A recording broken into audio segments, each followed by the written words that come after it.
সংবিধানের প্রস্তাবনায় মহান আল্লাহর উপর আস্থা এবং বিশ্বাস পুনঃস্থাপন করব, যেটা শহীদ রাষ্ট্রপতি জিয়াউর রহমান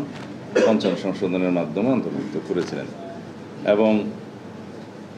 কোরআন সুন্নাহ বিরোধী কোনো আইন আমরা করব না, সেটা আমরা অনেক আগেই ঘোষণা দিয়েছি। আর কওমি লাইনের মাদ্রাসা থেকে যারা পাশ করবেন তাদের সর্বোচ্চ ডিগ্রি আছে সেই লাইনের, এবং সেই হিসাবে আমরা কিছুদিন আগে আমাদের কর্মসূচিতে অন্তর্ভুক্ত করেছি, সামনের নির্বাচনী ইশতেহারে থাকবে যে ইমাম, খতিব, মুয়াজ্জিন তাদের জন্য আমরা